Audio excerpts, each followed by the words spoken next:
Hello everyone, and welcome to Bloodline, the taxonomy of fear, where we examine what, if anything, makes a movie scary. And this week we're going to be tackling the issue of remake, yay or nay, with the new Evil Dead. Sam Raimi's original and beloved movie, which came out in 1981, was a clearinghouse of horror movie cliches. What do we got? Drowned Out Bridge, Five Friends, Cabin in the Woods, Demonic Possession. And this movie really brings that all together. It's the first directorial effort from Uruguayan director Fede Alvarez, who, oddly enough, this is his first film because he really demonstrates some mastery here, but he was picked up from just like, what was it, a 5-minute short film called Panic Attack. Yes, I filmed a Panic Attack once, and I did not get a movie deal. Oh, well, I would watch your Panic Attack. It's happening right now.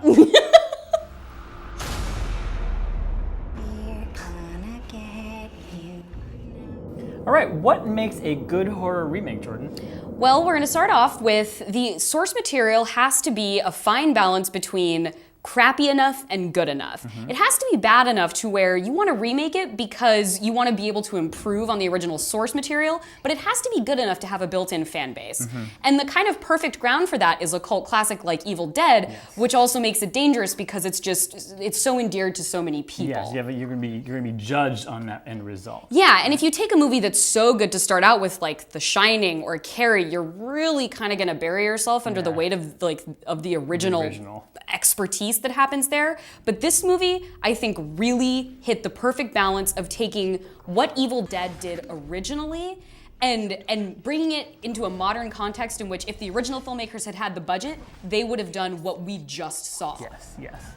All right, the second criterion is nostalgic but fresh. Yes. The remake needs to defer and refer to the original movie so that it feels familiar and comforting, but not so much that it feels stale, like the shot-for-shot remake of Psycho, which had me asking, why am I not just watching the original? Yeah, right? Hitchcock is necessary. This is completely superfluous. What elevated this remake was not so much the practical effects and the gore, which, by the way, were really, really good. Perfectly balanced between understated and cartoonish. I mean, right down to the Shokushu, you can look that up.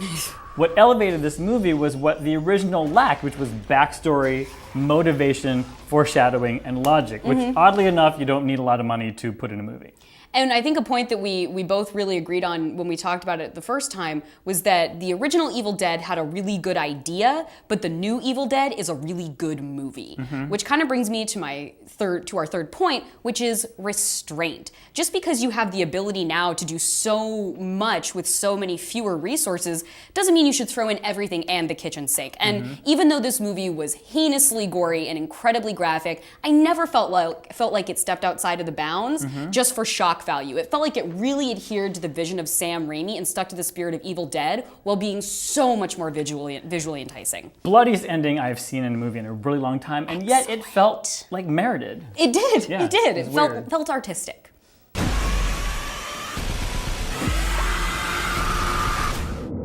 How many hours of sleep did you forfeit to the Evil Dead, Jay? I'm going to say 2, because I was fixated on the reason why they went to the cabin and why they stayed. Right? Really great. Which solid. was great. It felt real, believable, and ambiguous enough to keep me unsettled for quite a while. Absolutely.